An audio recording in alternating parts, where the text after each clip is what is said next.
Isang mapagpalang umaga sa inyong lahat, mga minamahal na kapatid, diyan sa fellowship natin sa Hong Kong. Binibilang ko pong isang karangalan at isang pribilehyo na sa umagang ito makakasama niyo ako sa pagpupuri sa Panginoon at maibahagi ang kanyang salita sa inyong kalagitnaan. Maraming salamat po mga kapatid sa imbitasyon na ang feeling ko ngayon parang kasama niyo ako diyan sa Hong Kong na nakikiisa sa pagpupuri sa ating Panginoon. Tandang-tanda ko pa, 7 taon na ang nakaraan noong ako ay nakapunta diyan sa Hong Kong dahil sa inyong imbitasyon. Naging revival speaker po ako sa inyo noon. At ang hindi ko makalimutan ay kung papaano kumikilos ang Panginoon sa buhay ng bawat isa sa inyo. Napatunayan ko, naramdaman ko at nakita ko yung nag-aalab na pananampalataya nyo sa mga panahon na yaon. Nawa, sa 7 taon na nakaraan at hanggang sa ngayon, nag-aalab pa rin ang pananampalataya ng bawat isa sa inyo. Kumusta po kayo sa umagang ito? Salamat sa paanyaya. Mayroon akong pag-aalinlangan dahil hindi po ako masyadong sanay sa ganitong klase ng pagmimensahe. Natatandaan ko, February, na-invite ako speaker sa isang anibersaryo ng Evangelical Holiness Church sa Spain. Ganito rin ang setup. Na kung saan, halos ayaw kong tanggapin because di ako sanay sa ganitong klase ng pagmimensahe. Kaya sa panahon na sinabi ko sa aking mga anak, tumanggi sila na sila ang mag-video sa akin. Hindi nila alam. Kaya sabi nila, mag-hire ka na lang ng magbibideo sa iyo. Kaya ako ay kumuha ng magbibideo sa akin, 2 sila. Habang ako ay nagsasalita, nandoon sila sa harapan ko, binibideo nila ako. At wala pang 5 minuto, pinapahinto ako. At muli, titignan ko yung aking mensahe at kung saan ako huminto, doon ako magpapatuloy. Talagang hindi ako mapakali at parang hindi ko matapos-tapos ang aking mensahe. Ngunit salamat sa Diyos, natapos din at pinagpala din ng Panginoon ang mensahe ng Panginoon. Sa umagang ito, nawa hindi po magkaaberya at matapos po natin ito na ang Diyos ang siyang mapapurihan. Doon po sa aklat ng Joshua, sa chapter 14, verse 6 to 15, andito po ang salita ng Diyos na nais ko pong basahin sa ating kalagitnaan. Lumapit noon kay Joshua, kay Josue sa Gilgal ang ilan sa lipi ni Judah. Sinabi sa kanya ni Caleb na anak ni Jepone, ang Sinesio, natatandaan mo pa ba ang sinabi ni Yahweh kay Moises tungkol sa ating dalawa nang tayo'y nasa Kadesh Barnea? 40 taon pa lamang ako noon. Sinugo niya tayo buhat sa Kadesh Barnea upang tiktikan ang lupain. Ito ang iniulat ko ng buong katotohanan. Samantalang ang bayan ay tinakot ng ibang kasama natin, nananatili akong tapat kay Yahweh na ating Diyos. Kaya't ipinangako sa akin noon ni Moses na dahil sa aking katapatan, magiging bahagi ko at ng aking mga anak ang lupaing masayaran ng aking mga paa. 45 taon na ang lumipas buhat nang sabihin ito ni Yahweh kay Moises, Nooy naglalakbay pa sa ilang ang bayang Israel. 85 taon na ako ngayon, ngunit hindi pa nagbabago ang lakas ko. Mula nang ako'y suguin ni Moses upang tiktikan ang lupaing ito. Kaya ko pa ang makidigma, magparuot pa rito, kaya't ibigay mo na sa akin ang kaburulan na ipinangako sa akin ni Yahweh. Narinig mo rin ng mga higante ang mga nakatira doon at matitibay ang muong na naglalakihan nilang lungsod. Ngunit sa tulong ni Yahweh ay palalayasin ko sila sa lupaing iyon gaya ng pangako niya. Binasbasan niya ni Josue si Caleb at ibinigay sa kanya ang Hebron. Ang lupain ng Hebron ay nananatili hanggang ngayon sa angkan ni Caleb na anak ni Jepone, sapagkat naglingkod siya ng tapat kay Yahweh, ang Diyos ng Israel. Tayo po ay manalangin. Dakilang Diyos sa umagang ito, kami po ay nagpapakumbaba sa iyong harapan. Maraming salamat sa pagkakataon na kami ay makapagpuri sa iyo, na kami ay makapakinig ng iyong mga salita. Maraming salamat sa banal mong presensya. Amin pong hinihiling ang iyong gabay, ang iyong pagpapala, habang pinapakinggan po namin ang liwanag ng iyong salita. Tulungan mo po ang iyong abang lingkod upang sa ganon ang iyong kalooban nawa ang siyang maibahagi sa kalagitnaan ng bawat isa. Pagpalain mo po ang amin pong pakikinig. Pagpalain mo po ang iyong salita. Maganap po nawa ang iyong kalooban. Sa pangalan ni Jesus. Amen. Pinagmagatan ko po ang mensahe sa umagang ito. Hinang ko po ito doon sa verse 14. Maganda yung sinabi dito sa verse 14 sa English. Sabi niya dito, and that city still belongs to the family of Caleb, son of Jepone the Kenizzite. That land still belongs to his people because he trusted and obeyed the Lord, the God of Israel. Pinamagatan ko po ang mensahe, the blessings of trusting and obeying God.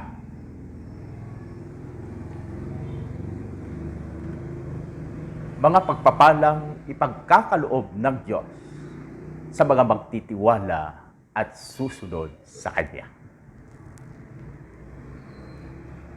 Alam ko na kayo ay naniniwala na ang mga Israelites people are a special person in the sight of God. They are the chosen one. At bilang espesyal na tao sa harapan ng Diyos, excited ang Panginoon para sa kanilang mga buhay. Excited ang Panginoon na magbuhos ng mga tremendous blessings o kaya tinatawag nilang extraordinary blessings para sa bawat isa sa kanila. Sa katunayan niya, doon pa lamang sa Egypt, naranasan na nila ang mga pagpapala ng Diyos, pag-iingat ng Diyos, pag-ibig ng Diyos. Hanggang sa pagtawid nila sa dagat, hanggang sa paglakad nila sa wilderness, makikita natin na ang Diyos galak na maibahagi ang mga pagpapala sa kanyang bayan. Ngunit nakakalungkot dahil nagtapos ang maraming buhay ng mga taga-Israelitas na kung saan di nila nakamtan ang marami pang mga pagpapala na ipagkakaloob ng Diyos. Subalit, mayroon pong mga tao naman na siyang nakalasap, nakaranas ng mga pagpapala na inihanda ng Diyos para sa buong Israel. At ito po, isa sa kanila, itong si Caleb. 10 ng kanyang pamilya. Ano ba ang sikreto nitong si Caleb kung bakit niya nakamtan ang mga pagpapala ng Diyos sa kanyang buhay, 10 ng kanyang pamilya? Andito po yung una na nais kong tignan natin. Makikita po natin dito na itong si Caleb, mayroon pong pinanggalingan ang kanyang pananampalataya sa Panginoong Diyos. Nabagatan ko itong unang topic natin, unang puntos natin, the origin of his belief. Kung titignan natin ang sinabi ni Caleb kay Joshua doon sa verse 6. Sa English, sabi niya doon, Joshua, do you still remember what the Lord told to Moses, the man of God, concerning you and me? Makikita ko na nasa wastong pundasyon ang pananalig, pananampalataya ni Caleb. Pagkat siya mismo ang nagsabi kay Joshua, what the Lord told to Moses. Doon nag-umpisa ang kanyang wastong pananalig at pananampalataya sa Diyos. Napakaganda mga kapatid. Kung ating titignan, may ginamit ang Panginoong Diyos upang si Caleb makakilala sa Panginoon. Walang iba kundi si Moses. He is the man of God. Sabi niya doon. Kinilala ni Caleb na dahil kay Moses, yung mensahe na gusto niyang iparating kay Caleb ay galing mismo sa Diyos. Yung pagtuturo ni Moses kay Caleb, nakita niya na ito ay galing sa Diyos. Napakaganda po na may Moses na siyang nagbigay ng daan upang may Caleb na umusbong ang wastong pananampalataya sa Diyos. Ngunit itong si Moses, mayroon ding mga pinagdaanan itong teacher na ito. Mayroon siyang pinagdaanan, hindi maganda, pinatay niya yung isang Egyptiano, ihinukay niya ito doon sa buhanginan. Di pangit yung kanyang nakaraan. Ngunit ang Panginoon napakabuti sapagkat ayaw niya na ang tao manatili sa pagkakasala. At na-encounter niya ang Panginoon doon sa Horeb na tinatawag din Mount of God. Sa madaling salita, nakilala niya ang Diyos. Naranasan niya ang pagpapatawad ng Diyos. Binago siya ng Diyos. Ito'y napakagandang qualification sa isang teacher, isang guru. Tayo po ngayon, mga kapatid, ay nagse-celebrate ng Sunday School Month. At parangalan po natin ang mga Sunday School teacher natin, Sunday School staff, mga LBE natin, ang ating directress. Sila po ay mga ginagamit ng Diyos, gaya ni Moses. Pinili si Moses ng Diyos na pangunahan ang mga Israelites people. Noong malaman niya ito, mapakinggan niya mismo sa Diyos na pinipili siya ng Panginoon upang siya ang magturo, upang siya ang gumabay, upang siya ang maging leader ng mga taong ito doon sa Egypt patungo doon sa land of promise. Yung sa loobin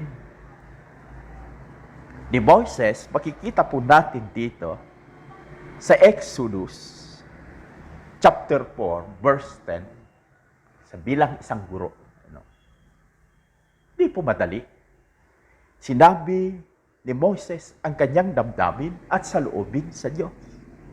Noong nalaman niya, confirm ito. Sabi ng Diyos kay Moses, confirm, ikaw ang aking pinili. Sabi ni Moses sa chapter 4, verse 10 ng Exodus, Panginoon, sa mulat mula pa'y hindi po ako mahusay magsalita. Doon sa appointment ito, makapal ang aking dila. Pautal-utal akong magsalita. Yan ang sinabi ni Moises. Andito ang Panginoong Diyos. Ito naman ang sabi niya kay Moises. Doon sa verse 11, sino ba, Moses, ang gumawa ng bibig ng tao? Di ba akong si Yahweh? Pinapaintindi ng Panginoong Diyos kay Moses na pwede niyang gamitin. Kahit sinasabi niya, hindi ako magaling magsalita. Kahit nung sinabi ng Panginoong Diyos, ako ang gumawa ng bibig ng tao. Ako si Yahweh. Kaya lumakad ka na. Excited ang Panginoon sa buhay ni Moises. Upang siya'y magamit na magturo, upang siya'y magamit na ang salita ng Diyos, may bahagi niya sa mga taong ito. Mga kapatid, may mga panahon din ba na gaya tayo ni Moises? Sinabi muli ni Moises sa verse 14. Sa verse 13, sabi niya doon, nagsusumamo ako, Panginoon. Iba na lamang ang suguin mo. Nakita ni Moises yung kahinaan niya. Ngunit mayroong Panginoong Diyos sa kabila na ayaw tanggapin ni Moises yung hamon na gustong ipagawa ng Diyos kay Moises. Andoon pa rin itong ating Panginoon, nagsusumamo. Sinasabi niya kay Moises, tutulungan kita sa iyong pagsasalita, ituturo ko sa iyo ang kung ano ang iyong gagawin. Yung mahina na Moises naging mahinahon. At doon nag-umpisa, huwag kang mag-alala, nandito ang kapatid mong si Aaron. Siya ay mahusay magsalita, tutulungan ka niya. Mga minamahal na Sunday School teacher, salamat sa inyong mga buhay. Tunay nga na pagpapala kayo sa loob ng church. Maraming mga local churches ngayon, magagaling ang mga membro, ngunit ayaw nilang paggamit sa Sunday School. Nakakalungkot. Si pastor na ang magmensahe, si pastor na ang presider, si pastor na ang teacher. Lahat na lang kay pastor. Alalahanin natin mga mahal na kapatid, tayo'y iniligtas ng Diyos upang gamitin niya tayo ayon sa kanyang kalooban. Maraming mga kalib sa ngayon na nais ng Diyos na maintindihan nila ang wastong totoong pananampalataya, wasto at totoong pananalig sa Diyos. Kaya nga nagpapasalamat itong si Caleb, salamat at may Moses na ginamit ng Diyos upang ako ay magkaroon ng wastong pananalig sa Panginoon Diyos. Mga kapatid, napapalakas ang mga estudyante sa Sunday School. Kung may mga bisita, makakakilala sila sa Panginoon. Kaya huwag ninyong maliitin ang mga trabaho na iniatang ng Diyos sa inyong mga balikat. Ginagamit niya ang bawat isa sa atin. Mga kaluluwa, napakahalaga sa harapan ng Diyos. Kaya dapat may mga Moises na handang paggamit sa Panginoong Diyos upang patuloy na maibahagi, upang magkaroon din sila ng wastong pananalig at pananampalataya sa Panginoon. Noong 1780, si Robert Rice, nagkaroon siya ng hangarin na ang mga batang marurumi sa lansangan magkaroon ng pagkakilala sa Diyos. At tinawag ito, naumpisaan ang Sunday School. Siya ay isang businessman, ngunit yung panahon niya ay hapon ng linggo.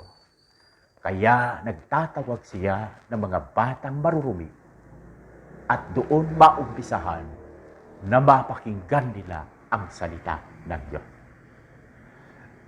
Bawat bata na pupunta, bibigyan niya ng pera. Sa mga Sunday School teacher, mayroon siya, binibigyan niya, sinesweldohan niya ng 25 centavos. Ganun ang pangyayari noon upang magkaroon ng Sunday School. Inagtagal, si John Wesley nakita niya ito. At iminungkahi niya, alisin na yung 25 centavos na binibigay sa mga Sunday School teacher. Huwag na rin sana magyayan ng tao tapos bibigyan mo ng pera upang mapakinggan lamang ang salita ng Diyos. Ganoon noon kahalaga ang salita ng Diyos nga ibahagi sa mga tao. At ganun nga ang nangyari. Alam niyo, dahil sa mungkahi ni John Wesley, mas lalo pang nag-spread ang movement ng Sunday School. Maraming naging Sunday School teacher. Maraming mga bata, maraming mga tao handang makinig, makipag-aral sa Sunday School. Patuloy po na ang Sunday School sana maging mabunga sa inyo diyan sa Hong Kong. Kung gusto niyo na ang Sunday School teacher ay palaging excited, handa, naman, mayroong mga aron na makikisali, makikiparticipate, magbibigay ng kanyang mga idea, kaliwanagan sa kanilang mga pinag-aaralan. At kung ang bawat isa makapagbibigay ng kanyang mga kaalaman, napakaraming tulong iyan para tayo ay lumago sa ating buhay spiritual. Mayroon tayong awitin ng bata tayo, come to Sunday School, every Sunday morning, come to Sunday School. Kumusta po kayo? Excited ba kayo sa pagdalo ng Sunday School? Wala pa si teacher, nandoon na kayo. O patapos na yung pag-aaral sa Sunday School, saka lamang kayo dumarating. Manlulupay-pay si Sunday School teacher. Ngunit kapag siya ay nagtuturo sa atin at kayo ay napagpapala, amen. Palakpakan naman natin siya. Approve, sabi naman natin. O kaya kamayan naman natin siya. Alam din nyo, pag-iigihin pa niya yan sa susunod na linggo, mas mainam at mas maliwanag na naman ang kanyang pagtuturo. Bring someone with you, sabi doon sa awitin. Ito rin yung pamamaraan ng Diyos, gabitin kanya mag-imbita ng mga tao na di pa nakakilala sa Kanya. Marahil ito yung pamamaraan upang sila'y magkaroon din at makapag-umpisa ng waslong pananampalataya. Kaya napakahalaga, isang napakalaking pagpapala sa buhay ni Caleb na maranasan niya ang pag-ibig ng Diyos na siyang naging pundasyon ng kanyang pananampalataya. Yung pangalawa,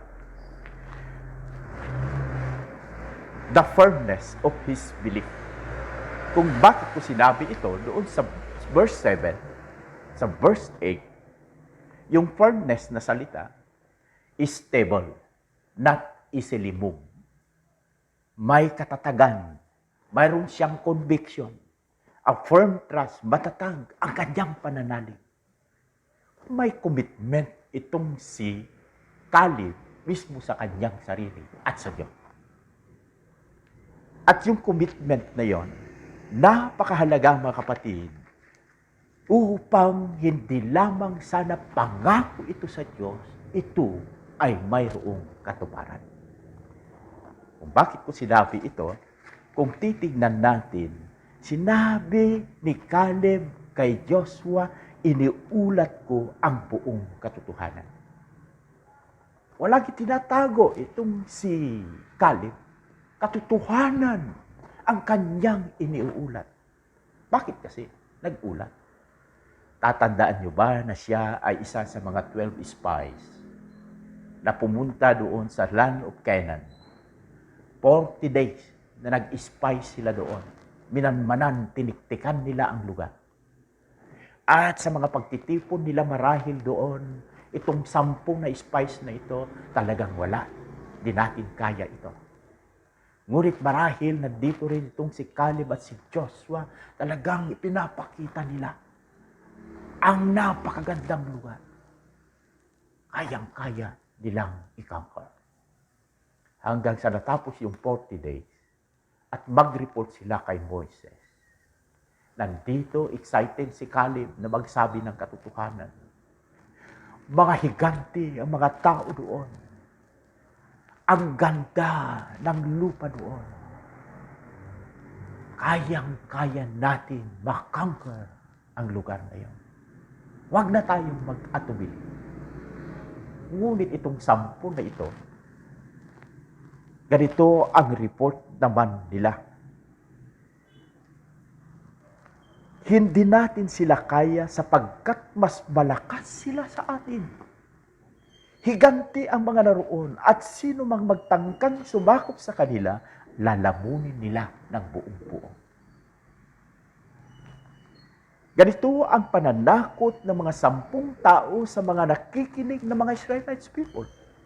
Kaya ang nangyari doon sa chapter 14, sa aklat ng Numbers, buong bayan ng Israel nalungkot at hindi natulog ng magdamag, sila'y nananangis. Doon sa verse 2, mabuti pa, sabi nila, mabuti pang mamatay na lang tayo sa Ehipto o kaya sa ilang. At ang sumunod noon, pumulot sila ng mga bato at gusto nilang batuhin itong si Caleb at si Joshua. Mga kapatid, yung firmness ng kanyang pananalig sa Panginoon, yung firmness niya, sinasabi niya, iniulat ko ang buong katotohanan na natili akong tapat kay Yahweh na ating Diyos. Ito ang kailangan ng Diyos ngayon sa ating kapanahunan. May mga Caleb na mag-uulat ng katotohanan. May mga Caleb na handang sumunod, magiging tapat kay Yahweh sa lahat ng panahon.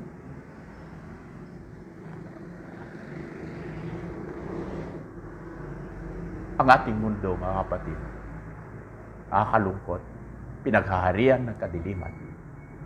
At nakakalungkot, maraming mga Kristiyano nakikisabay sa agos ng mundo.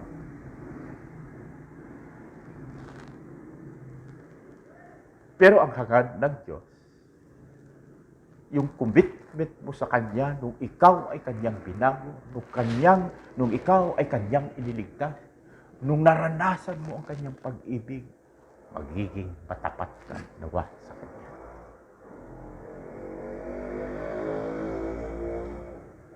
Mayroong isang kapatiran na nagtestimonyo siya dito sa amin. Sabi niya, alam mo, Pastor, nung di pa ako nakakilala sa Panginoon dahil sa Sunday School nga, dito naranasan niya ang pag-ibig ng Panginoon. Yung mister ko, CBO, maraming panahon na nahihirapan kami sa buhay. At pag may mga manok, sabi niya, napupunta sa bahay, hinuhuli ng mister ko at aming inuulam. Hindi lang mga manok, pag may mga pato, mayroon na naman kaming ulam. Yun na yung nakagisnan ng pamilya. May 2 silang anak na babae.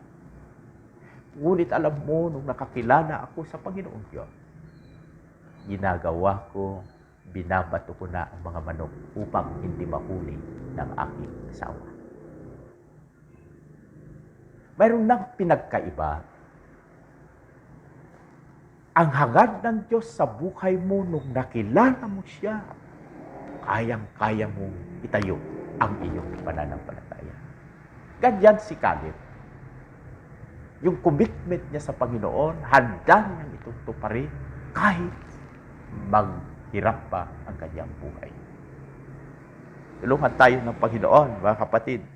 Ganito ang sinabi ni Caleb doon sa Numbers chapter 13, doon sa verse 6, sabi dito, chapter 14, pinunit ang kanilang mga damit at kasuotan nung ang mga tao ayaw na nilang pumunta doon sa land of promise.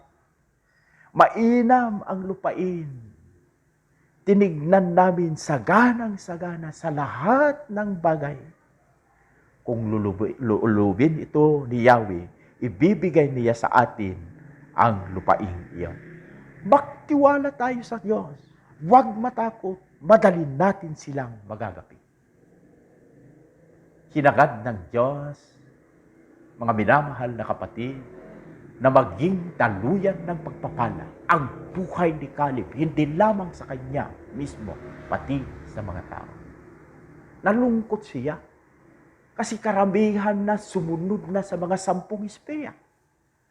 Nakakalungkot kapag titignan natin sa ating kapanahunan ngayon, gustong-gusto ng tao na sumunod sa agos ng mundo. Bibihira ang mga Caleb sa ngayon, natatayo at magsasabi ng katotohanan. Salamat. At ang buhay ni Caleb ay magiging ehemplo nawa sa bawat isa sa atin. Yung panghuli, the productivity of his faith. Kung sinabi the productivity of his faith, yung mga 10 espeya na yon, 10 ng kanilang mga anak, 10 ng mga nakapakinig na ayaw na nilang tumuloy doon sa land of promise. Ano ang nangyari? Namatay sila sa ilang. Hindi nakarating doon. 20 years na pataas. Nakakalungkot. Ngunit ating titignan dito kung bakit productivity, sabi ko, itong si Caleb, dinala niya pati pamilya niya.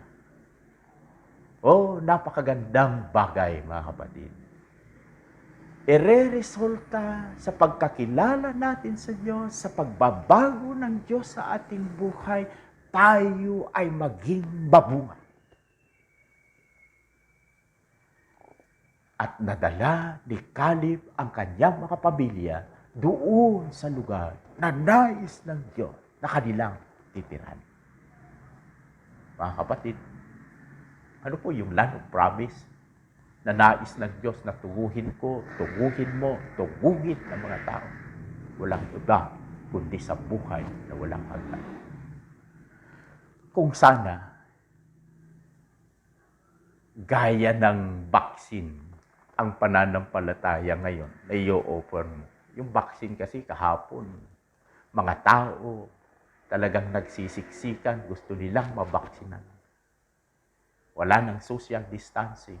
Nagka-problema doon sa Maynila dahil iba't iba ang mga balita, kapag wala kang bakuna, hindi ka na makalalabas, hindi ka na makabibili. Kaya nag-uunahan sila, gusto nila mabaksinan. Kung ganun sana ang pananampalataya, mga kapatid, napakadali, lumago ang iglesia. Ngunit hindi po ganun kadali. Napakahirap.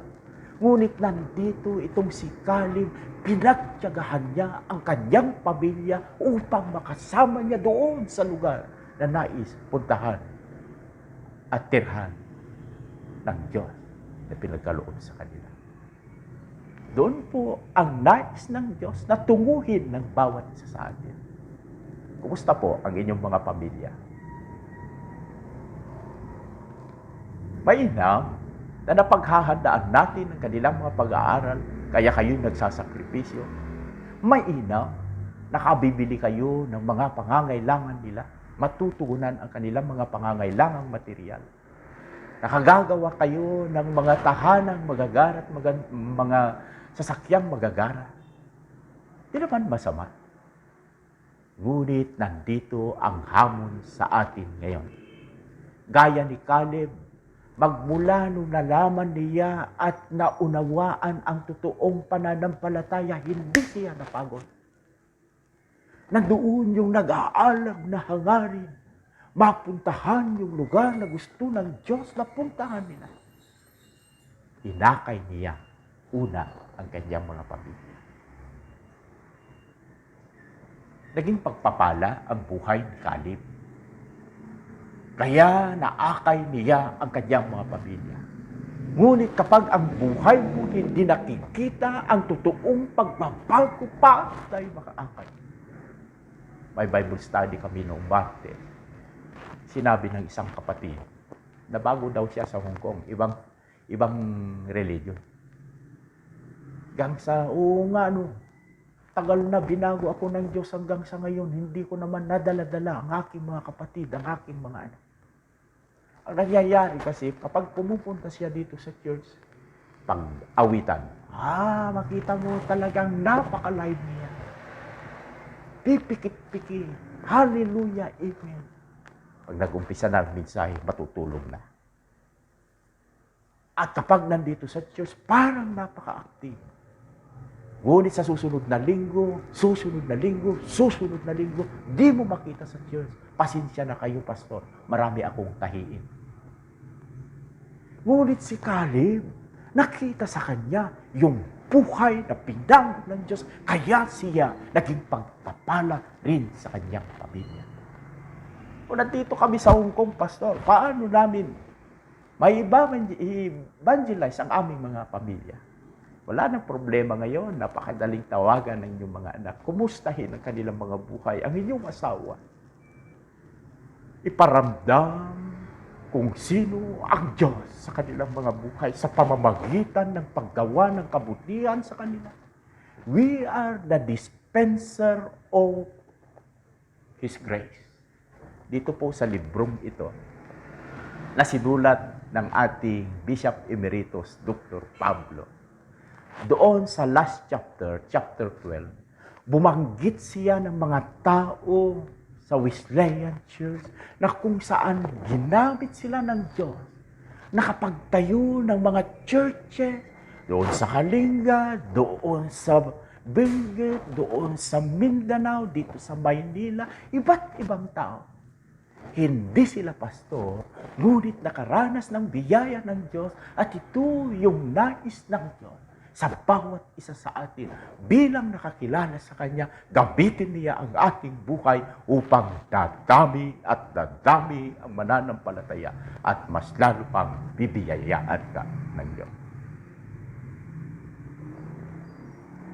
Si Caleb, 85 years old, ganito pa rin ang kanyang sinasabi. Kaya ko pa rin magparuot pa rito. Kaya ko pang makidigma. Kaya Joshua, gamitin mo pa ako. Bigay mo sa akin yung Mount Hebron. Mga higanti ang mga tao riyan. Ngunit ibibigay sa akin ng Diyos ang Mount Hebron. Pwede tayong gamitin ng Diyos, mga kapatid. Hindi madali. Mga higante ang ating mga susuungin. Ngunit kung papaano pinagpala ng Diyos si Caleb, lahat ng mga ninais ni Caleb ayon sa kalooban ng Diyos, ipinagkaloob niya ito. Alam ko po, hindi po madali. Ngunit hinahangad ng Diyos, magtiwala tayo at sumunod. At ang Diyos ang siyang magpapala sa buhay ng bawat isa sa atin. Mas lalo pang pagpapalain ng Diyos ang fellowship natin dyan sa Hong Kong. Kung tayo ay magkaisa, gaya ni Caleb, pinanindigan niya ang kanyang paniniwala at pananampalataya sa Diyos. Gumawa siya, sumunod siya, at ang Diyos pinagpala niya ang kanyang buhay. Mayroong awitin si Steve Green bilang pangwakas o konklusyon. Sabayan niyo ako doon sa koro lang. Oh, me all who come behind us, find us faithful. May the fire of our devotion light the way. May the footprints that we lead them to believe. And the lives we live inspire them to obey. Oh, me all who come behind us, find us faithful. Tumitingin sa atin ng tao. Hinahangad ng Diyos na tayo'y magiging daluyan ng pagpapala at patuloy na maranasan ang mas marami pa rin pagpapala kung tayo'y magiging matapat sa ating Panginoon. Pagpalain po kayo sa umagang ito.